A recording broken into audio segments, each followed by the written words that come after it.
हमारे चैनल में आपका स्वागत है।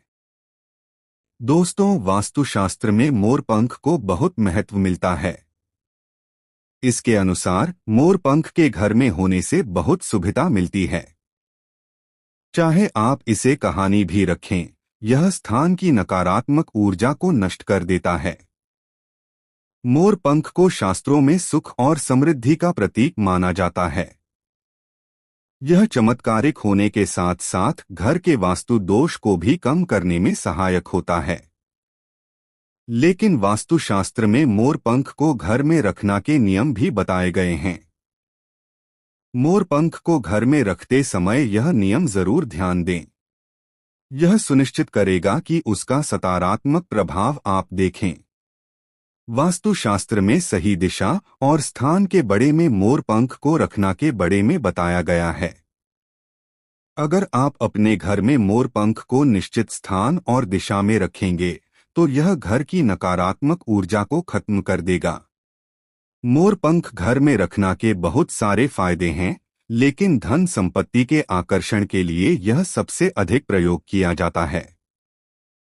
अगर आपके घर में पैसों की कमी है और धन का खर्च अधिक हो रहा है, तो आपको अपने घर में मोर पंख लाने और उन्हें सही दिशा में स्थापित करने की आवश्यकता है।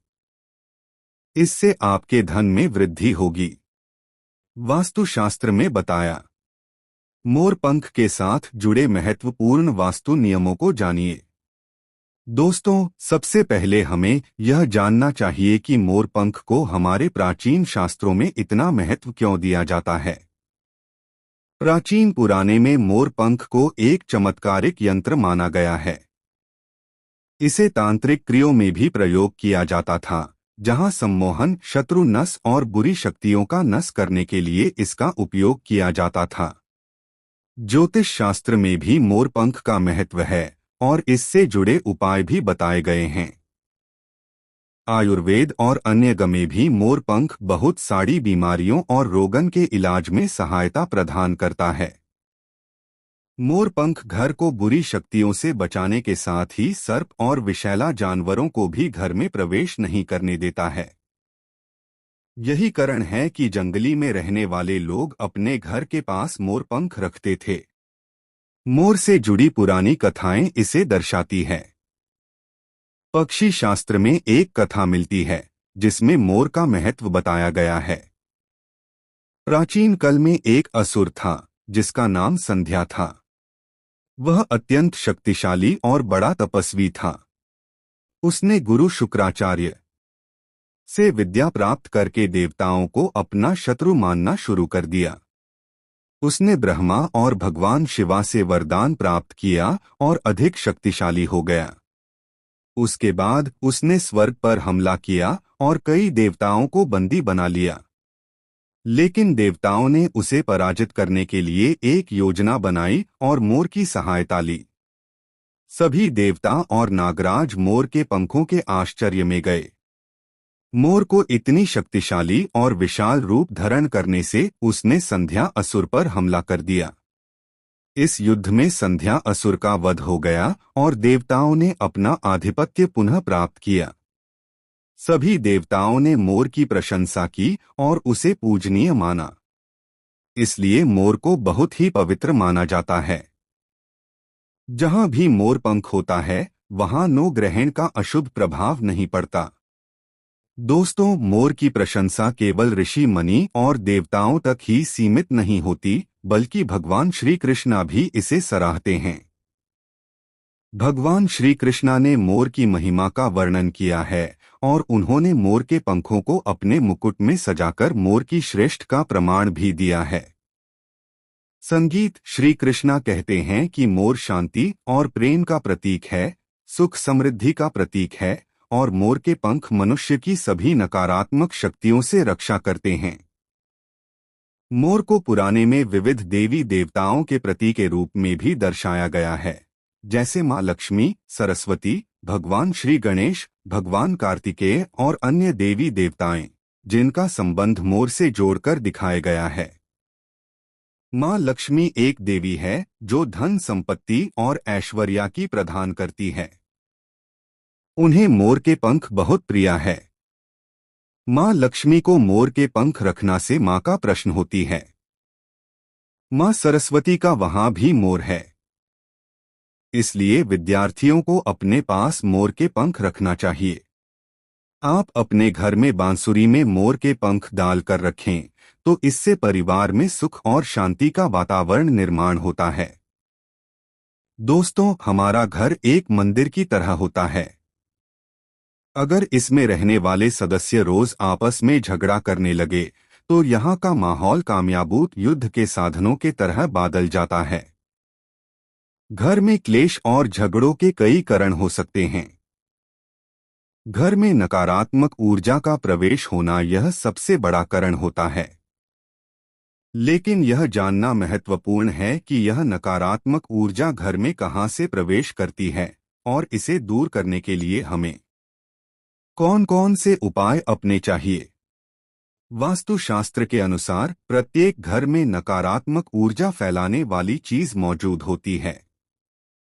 इन वस्तुओं के बिना हमारा घर ठीक से चलने में समर्थ हो जाता है। हालांकि हम इन वस्तुओं को घर से बाहर नहीं निकाल सकते हैं, लेकिन हम इस नकारात्मक ऊर्जा को अवश्य बाहर निकाल सकते। मुख्य द्वार के पास हवा में जोर जोर से हिल सकते हैं। इससे आपके घर की नकारात्मक ऊर्जा बाहर चली जाएगी। यदि आप रोज सुबह ऐसा करें तो आपके घर की संपूर्ण नकारात्मक ऊर्जा धीरे धीरे समाप्त हो जाएगी और आपके घर में सकारात्मक वातावरण का निर्माण होगा। इसी बात को ध्यान में रखते हुए हम आपको बताना चाहेंगे कि घर में वह कौन सी 3 जगह हैं जहां आपको मोरपंख जरूर रखना चाहिए। इन जगह पर मोरपंख रखना से आपके घर में सबसे अधिक सकारात्मक ऊर्जा बनी रहेगी। अगर आप घर से नकारात्मक ऊर्जा को दूर करना चाहते हैं और परिवार के सदस्यों की तरक्की में अर्चना नहीं चाहते हैं, तो आप अपने मुख्य द्वार के ऊपर गणेश जी की प्रतिमा रख सकते हैं और प्रतिमा की दोनों ओर मोर पंख रखें। ऊर्जा प्रवेश नहीं कर पाएगी। यदि आपके मुख्य द्वार का वास्तुशास्त्र के नियमों के विपरीत है, तो आप मुख्य द्वार पर 3 मोरपंख रख सकते हैं। इससे वास्तु दोष समाप्त हो जाएंगे। दूसरी बात, अगर घर के सदस्यों पर ग्रहण का दुष्प्रभाव है या ग्रहण की स्थिति खराब चल रही है, तो आप मोरपंख लेकर उसे गंगाजल या शुद्ध जल से चिढ़ा सकते हैं। इससे उन दुष्ट प्रभावों का प्रभाव कम होगा। अगर आप चाहते हैं कि यह उपाय किसी को दिखाई ना दे, तो इसे ऐसे स्थान पर रखें जहां उसकी दृष्टि ना पड़े। यह ग्रहण को शांत करने में मदद करता है।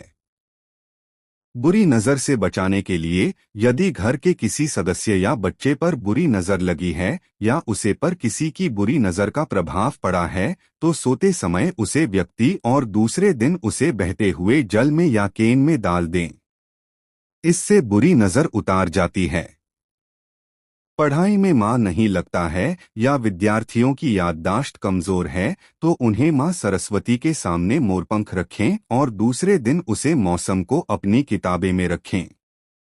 इससे विद्यार्थियों में एकाग्रता बढ़ेगी और मां सरस्वती की कृपा बनी रहेगी। अगर कोई शत्रु आपको परेशान कर रहा है और बार बार आपको नुकसान पहुंचाने का प्रयास कर रहा है, तो मंगलवार के दिन हनुमान जी के मस्तक पर सिंदूर लगे आप राधा कृष्णा के मंदिर जाकर भगवान श्री कृष्णा को मोरपंख चढ़ा सकते हैं, या घर में ही श्री कृष्ण की मूर्ति पर मोरपंख लगा सकते हैं और अपनी इच्छा उनके सामने प्रकट कर सकते हैं। अगर पति पत्नी के बीच तनाव है और घर में क्लेश है, तो पति पत्नी के बेडरूम में दक्षिण पूर्व की दिशा में मोरपंख रखना चाहिए। इससे दोनों के बीच प्रेम बढ़ेगा और आपसी मनमुटाव कम होगा। ऐसे ही वीडियो देखने के लिए हमारे वीडियो को लाइक और चैनल को सब्सक्राइब करके बेल आइकॉन को दबा दें, ताकि हमारा हर वीडियो का नोटिफिकेशन आपको मिलती रहे।